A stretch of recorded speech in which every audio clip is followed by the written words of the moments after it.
La Voz de América presenta. Migración regional, líderes de las Américas se ponen de acuerdo en iniciativas para reducir los intentos de cruces irregulares. Pero, ¿cómo se traduce esto en la práctica? Esto es Foro. Les saluda Jaime Moreno.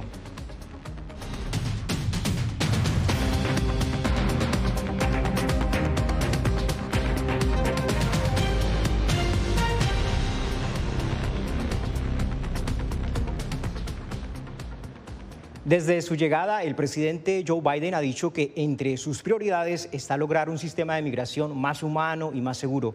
Los principales mandatarios y cancilleres de la región se reunieron recientemente y acordaron ciertas líneas de acción que la Casa Blanca resume en 4 pilares. Primero, estabilidad y asistencia a las comunidades de acogida, expansión de las vías legales para los migrantes, un manejo más humano de la migración y una atención de emergencia coordinada. Esto es lo que dice el papel, pero vamos a ver en la práctica cómo se va a llevar a cabo. Estamos con nuestros invitados de hoy. Desde Bogotá, Colombia. Tenemos a Vanessa Quintero, ella es magíster en migraciones internacionales. Ariel Ruiz Soto, él es analista del Instituto de Políticas Migratorias, está con nosotros desde Sacramento, California. También está el doctor Cristian Doña Rebeco, él es director de la Oficina de Estudios Latinoamericanos de la Universidad de Nebraska en Omaha. Y Celia Mendoza, ya conocida por todos ustedes, nuestra corresponsal de La Voz de América en Naciones Unidas, que nos acompaña desde Nueva York. Bienvenidos a todos y gracias por estar en Foro. Celia, quiero comenzar contigo porque tú has sido una de las personas que más le ha hecho seguimiento al tema de la migración con informes especiales desde la frontera. Hoy en día y en este acuerdo, ¿cuáles son los países que realmente están asumiendo los mayores compromisos para integrar a la población migrante en la región? Ecuador es uno de los países, Jaime, que estaría haciendo el mayor compromiso. Esto después de que Colombia lo hubiera hecho en su momento con los venezolanos, pero también estamos viendo cómo Costa Rica está recibiendo un gran número de los refugiados que vienen desde Nicaragua, y esto es algo que ha resaltado el alto comisionado para refugiados de Naciones Unidas, Filippo Grandi. Pero al mismo tiempo vemos como otras naciones, como es Belice, también es uno de estos países que, de acuerdo a este documento que salió en Los Ángeles, estaría recogiendo, asumiendo también la llegada no solamente de los migrantes centroamericanos, pero inclusive de los cubanos. Y esto es algo que definitivamente se da durante esta nueva era en la que la administración Biden está buscando colaborar con países. También México es otro de los países que estaría haciendo compromisos importantes, así como Canadá.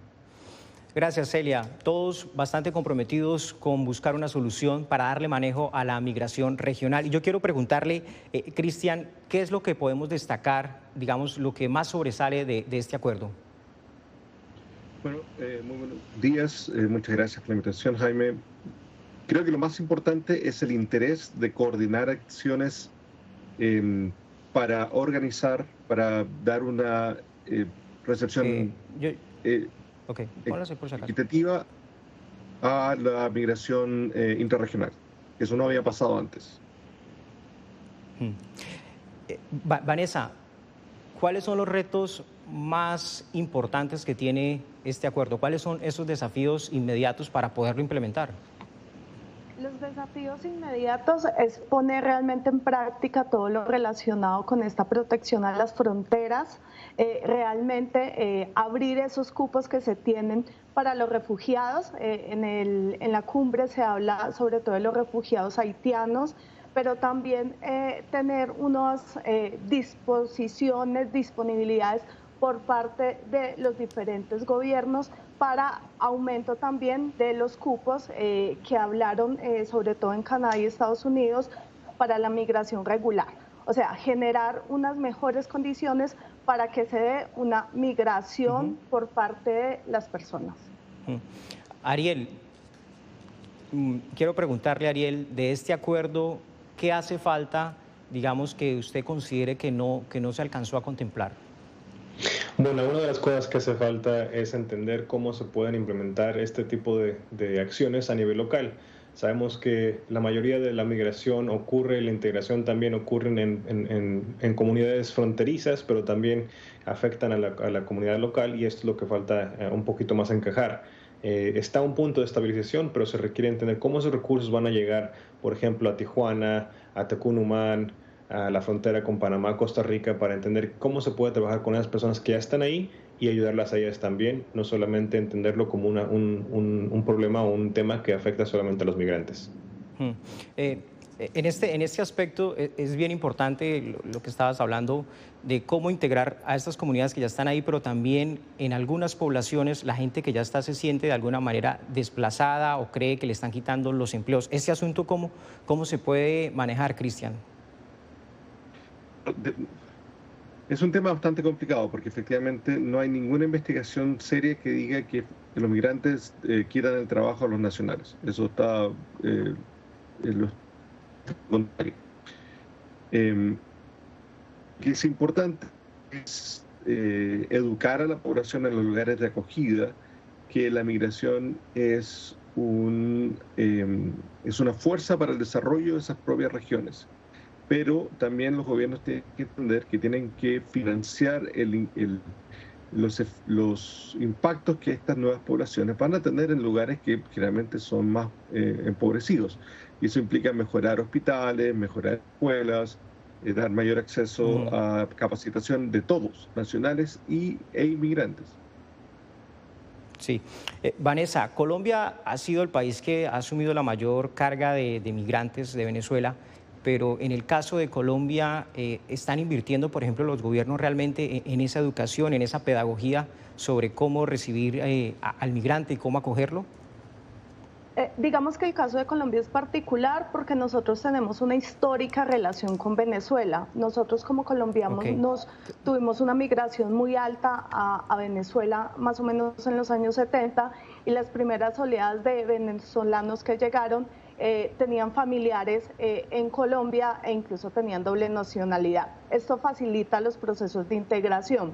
Además, el estatuto temporal que actualmente se tiene también ha facilitado esas formas como los venezolanos logran integrarse a diferentes servicios educativos, de salud, de empleo, de los derechos fundamentales. Entonces acá hay unos avances muy grandes, no obstante sigue faltando, sí hay unos problemas de xenofobia y de aporofobia que son necesarios seguir trabajando, pero se han dado intentos y se ha visto una disposición que es un elemento muy importante a la hora de hablar de adaptación de la población venezolana y que se está hablando de que se está realizando de una manera, digamos, como que algo lenta, pero de manera también satisfactoria.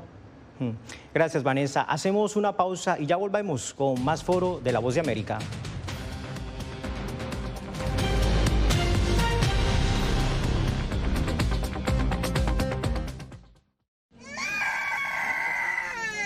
They are scared. Some of them lost their houses during bombardments.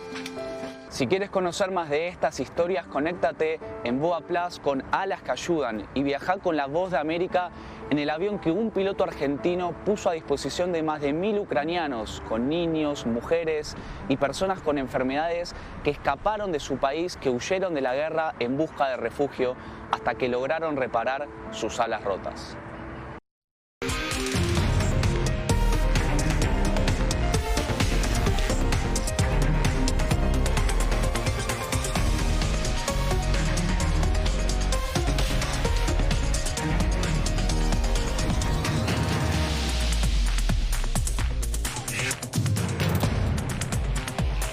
Venezuela 360, cada semana por La Voz de América. ¿Qué tal? Desde Washington comienzan las noticias en El Mundo al Día. Día a día, desde la capital de Estados Unidos y donde se producen las noticias que más te impactan. El objetivo es llegar al otro lado de la frontera para pedir asilo. La Voz de América te conecta con El Mundo al Día, los hechos más allá de la noticia, para que tomes decisiones bien informadas, en el lenguaje que quieres, donde quieras y como prefieras. Conéctate con El Mundo al Día. Actualidad. Nos vamos a ver otra cepa nueva y otra cepa nueva. Análisis. En realidad, mucha de esta gente va a quedar parada de nuevo y va a ser una tragedia humana. Debate. Dejen la obsesión la tienen ustedes. Con la información más allá de los titulares. El tema energético es algo que se está analizando. La inflación es un problema global. 30 y 50 metros están ya las tropas. Su respuesta, doctor. todas las semanas por La Voz de América.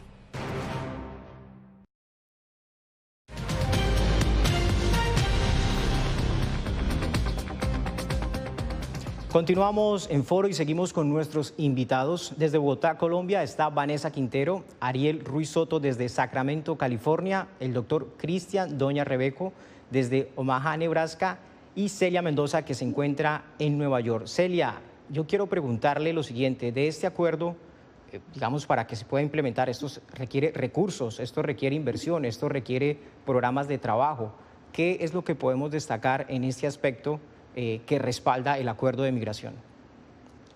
Realmente lo que hemos visto es un compromiso multimillonario por parte de los países más pudientes de la región. En este caso en particular, los Estados Unidos se ha comprometido a entregar cientos de millones de dólares, los cuales estarían destinados específicamente para asistir a aquellos países que reciben migrantes. Lo mismo ha anunciado Canadá, y también se ha establecido un fondo el cual podría ayudar también a los países en distribución por parte del Banco Mundial y el Banco de Desarrollo. Los dos estarían prestando diferentes métodos y préstamos específicos para que cada uno de estos países pueda enfrentar esta situación. Sabemos que ACNUR, que es la Agencia para Refugiados, también está recaudando fondos significativos que podrían ayudar en el proceso. Pero algo que es importante es lo que ellos como región podrían establecer para poder avanzar en esta ayuda y desde luego poder trabajar en la manera en la que se va a distribuir, en especial en países donde hay preocupación de posibles casos de corrupción. Es por eso que países como Honduras está trabajando con Naciones Unidas para establecer un cambio en este sistema. Sí, el tema de la corrupción es una de las preocupaciones que se tiene sobre cuando se habla de tantos recursos de esta magnitud, y por eso le quiero preguntar a Cristian, ¿cómo hacer el monitoreo a estos recursos? Algunos van a ser créditos, pero créditos que toman un gobierno, pero que van a tener que seguir ejecutando otros gobiernos. ¿Esto cómo se le puede, digamos, hacer seguimiento para que los recursos no queden ahí como en unos programas que no van a ningún lado? A ver, yo creo que siempre van a haber recursos que se pierdan. O sea, hay que partir que esto no es un 100% efectivo, pero tanto Naciones Unidas como el Banco Interamericano de Desarrollo, como la Organización Internacional para las Migraciones, ACNUR, algunas iglesias, tienen una vasta experiencia en desarrollar proyectos con migrantes en la región. Si bien esta es la migración más masiva que ha habido en el hemisferio o en América Latina en su historia, siempre han habido migraciones en nuestra región. Ya se mencionaba acá, el millón de colombianos, 700.000 colombianos que habían en Venezuela durante los 70 y los 80, etcétera. Entonces creo que confiar y desarrollar proyectos a través de organismos internacionales es la forma más adecuada de que estos recursos lleguen a buen término, sean bien ocupados. Sí, es lo que todos aspiran, que estos recursos lleguen a buen término. Ariel, uno de los, digamos, de las aspiraciones es que hay unos programas de trabajo temporal.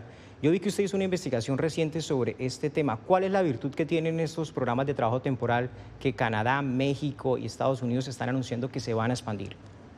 La promesa de estos programas es que pueden funcionar como alternativas a la migración irregular, porque pueden dar una vía legal a poder trabajar en Canadá, en Estados Unidos, en Costa Rica o en México de una manera legal y si bien temporal, una manera que pueden repetir ese tipo de trabajo después el año que sigue. Ahora, estos programas tampoco son perfectos.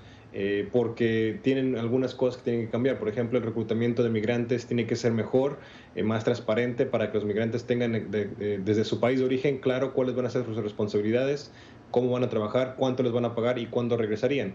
Pero al final del día, estos programas, aunque no pueden ser solamente la única solución para la migración irregular, sí dan una válvula de escape a esta presión que existe de, por ejemplo, Honduras, Guatemala, otros países que en su mayoría los migrantes llegan a estos países por razones económicas. Y si se tiene un alcance legal para un grupo más grande de gente, menos de ellos tendrán que tomar una vía más peligrosa, irregular y menos ordenada para la región. Vanessa, las más recientes cifras de las autoridades dan cuenta de un récord en detenciones en mayo, alcanzando, digamos, por ejemplo, en el caso de Colombia, poco más de 19.000 ciudadanos colombianos. Es una población que antes no migraba de esta manera hasta hace más de 10 años.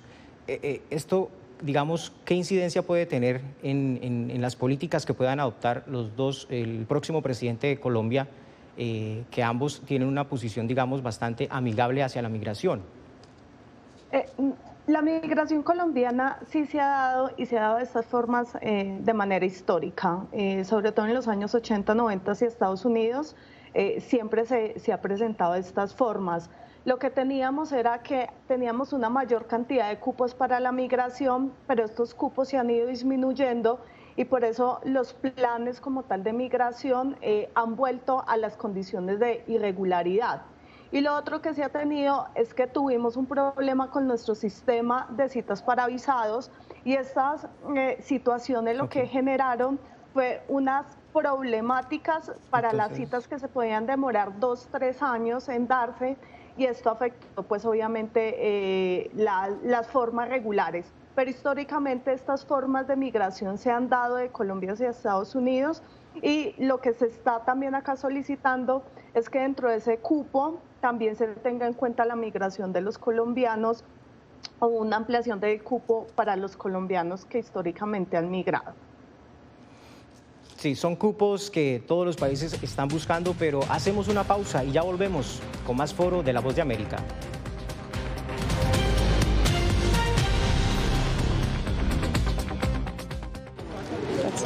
Es increíble, no encuentro palabras para explicar esto. No solamente que no tienen casa, han perdido sus familias, pero han perdido su país. Los pasos de su travesía, sus motivaciones y sueños, ucranianos y latinos, se unen en territorio fronterizo que separa a Estados Unidos y México cuando una era llega a su fin y otra comienza a construirse paso a paso. Vea De Frontera a Frontera, una serie especial de La Voz de América.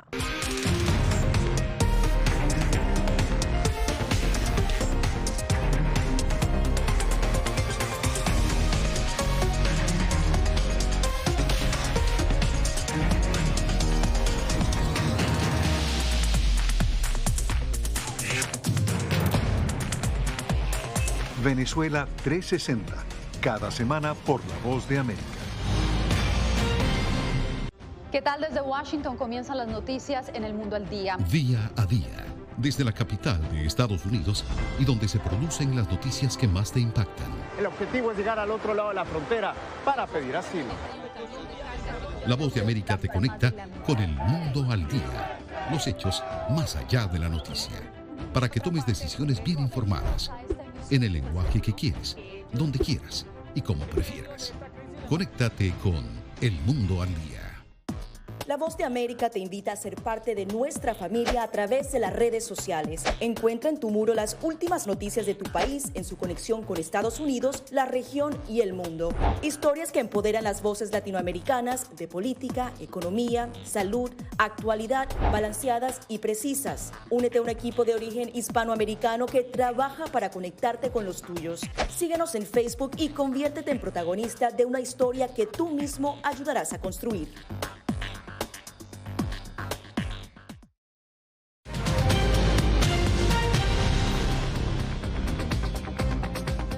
Continuamos en Foro y seguimos con nuestros invitados desde Bogotá, Colombia, Vanessa Quintero, Ariel Ruiz Soto desde Sacramento, California, el doctor Cristian Doña Rebeco desde Omaha, Nebraska y Celia Mendoza que se encuentra en Nueva York.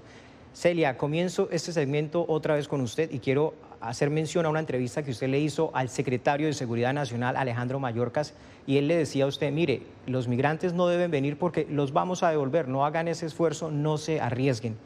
De acuerdo a las últimas cifras que ha dado la patrulla fronteriza, ¿ese mensaje sí le está llegando a los migrantes o cuál es la situación actual?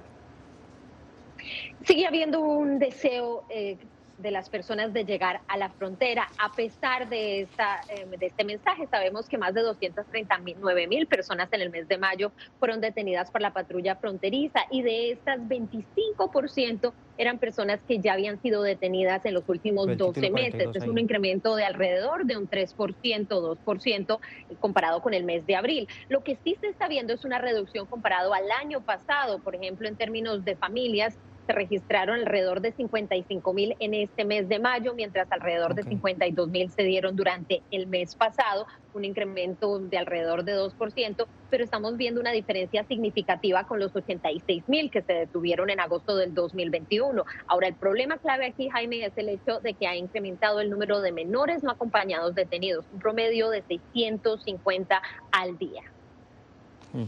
Es bastante alta la cifra de personas que siguen llegando a la frontera sur. Cristian, hablemos del estatus con el que llegan las personas. Algunos se catalogan como migrantes, otros como refugiados.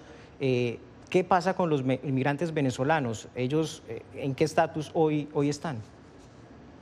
Es una pregunta muy interesante porque el estatus de refugiado solamente lo da el país receptor una vez que evalúa si el inmigrante presenta las condiciones para ser considerado como un refugiado. Por lo tanto, todo inmigrante venezolano puede ser considerado un refugiado o ninguno, depende de lo que los países decidan. En el caso de Chile, por ejemplo, una muy pequeña cantidad de inmigrantes venezolanos son considerados refugiados. Ahí, en el caso el que Estados Unidos haya aumentado o proponga aumentar la cuota de recepción de refugiados, lo que significa es que va a estar más abierto a analizar las condiciones en las que estas personas salieron de sus hogares para evaluar si efectivamente el hecho que vuelvan significa un peligro a su vida. Pero la definición de refugio es bastante estricta, la definición de la Convención Internacional para los Refugiados. Pero en el caso de América Latina tenemos el Acuerdo de Cartagena, que es más amplio y en el cual debería basarse la protección a los migrantes tanto venezolanos como haitianos, como los del Triángulo Norte, pese a que Estados Unidos no es parte de este acuerdo.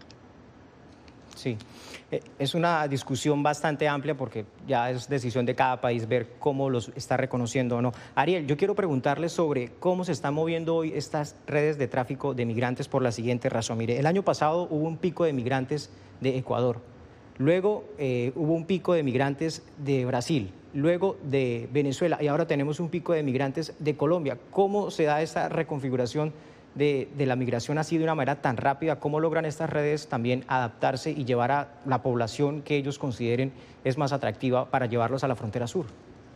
Claro, y una muy buena pregunta. Lo que pasa es que los grupos de coyotes y otras personas que ayudan a la gente a traspasar por cada país son más inteligentes de lo que pensamos. Pueden responder rápidamente a cambios en la política de cada país para poder de esa manera adaptarse.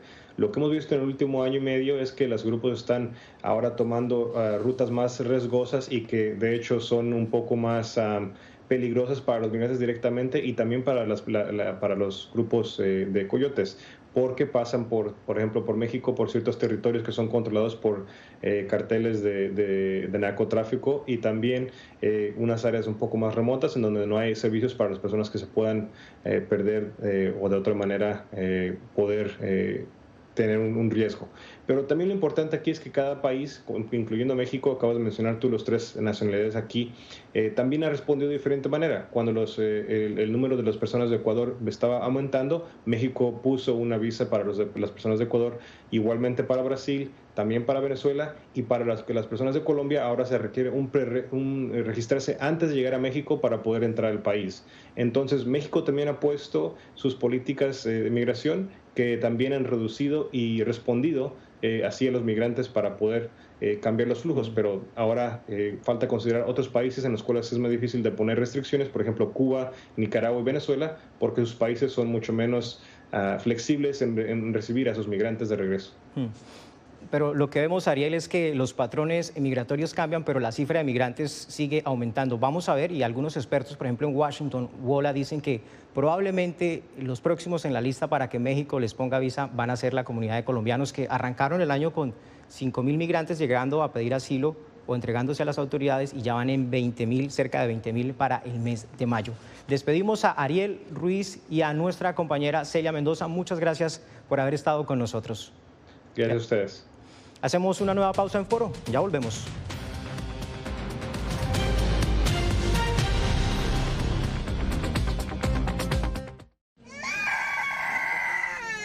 They are scared. Some of them lost their houses during bombardments. Si quieres conocer más de estas historias, conéctate en VOA Plus con Alas que Ayudan y viaja con la Voz de América en el avión que un piloto argentino puso a disposición de más de 1000 ucranianos, con niños, mujeres y personas con enfermedades que escaparon de su país, que huyeron de la guerra en busca de refugio hasta que lograron reparar sus alas rotas.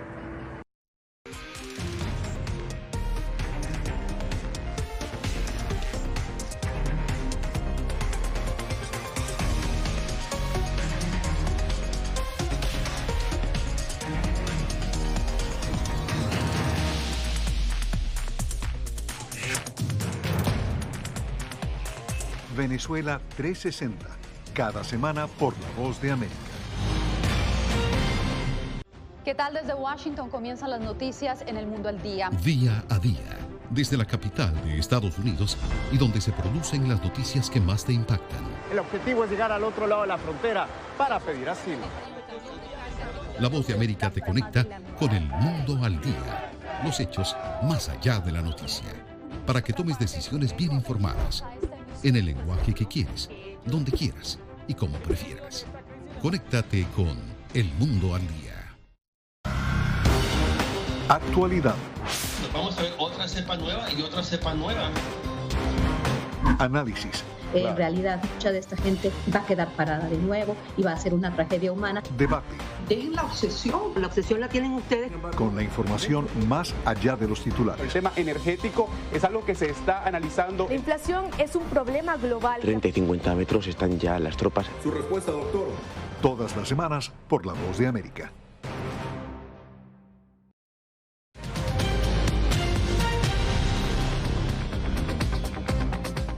Continuamos en Foro y siguen con nosotros Vanessa Quintero y Ariel Ruiz Soto. Y queremos preguntarle lo siguiente. Básicamente, hoy la administración tiene un discurso diferente, un lenguaje diferente, es evidente. Y digamos, de lo que vimos hoy de la cumbre, de lo que hemos visto del análisis de la Cumbre de las Américas, de los compromisos, ya para tener unas conclusiones, ¿qué podemos esperar de cómo se va a poder ir implementando, digamos, esta agenda que han acordado los países? Empiezo contigo, Vanessa. Digamos como que lo primero que creo que vamos a ver es efectivamente los giros de los dineros que se van a dar a los diferentes países, el aumento de los cupos por parte para los refugiados. Acá Estados Unidos sí ha dicho que estos cupos sobre todo van a ser para países haitianos, para nacionales haitianos. Y lo otro que también creo que se va a evidenciar de una manera un poco más clara va a ser esos controles sobre la frontera, que son controles que ya se vienen dando, pero que estos controles van a ir aumentando, porque también lo que se está buscando es que sean en las fronteras en donde estas caravanas y donde todo este proceso migratorio también se vea, digamos, como que un poco controlado para que no lleguen hasta Estados Unidos. Cristian, conclusiones de lo que podemos esperar que se pueda ejecutar durante los próximos meses, años, basados en este acuerdo regional. Bueno, a mí me parece que el acuerdo es un gran avance. Sin embargo, como todos los acuerdos migratorios, son no vinculantes. Este es un acuerdo no vinculante. Es decir, los gobiernos no tienen ningún, comillas, castigo, siguen las reglas del acuerdo. Y lograr que los 20 países que firmaron y las 30 o más naciones que forman América Latina, más todas las naciones del Caribe, desarrollen políticas migratorias que sean similares y que sean bienvenidas, es algo que va a ser lo más complejo. La Conferencia Sudamericana de Migraciones ha tratado de hacer algo con un relativo bajo éxito, lo mismo la Conferencia Regional de Migraciones. Ahora también la otra parte compleja va a ser cuáles son las condiciones que se ponen para que Estados Unidos efectivamente dé estos dineros. La más complicada sería que detenga la migración dentro de sus propias fronteras, que es algo que se ha visto en los últimos años, que ha sido la política de Estados Unidos. Es decir, que, por ejemplo, migrantes colombianos Costa Rica los detenga y no permita que sigan hacia el norte. Okay. A cambio de recibir estos dineros. Y eso es un tema más complejo que se tiene que negociar a nivel diplomático. Cristian, Vanessa, muchas gracias por el tiempo. Y nosotros seguimos conectados a través de ustedes, de nuestras redes sociales, de nuestra página web y en todas nuestras plataformas.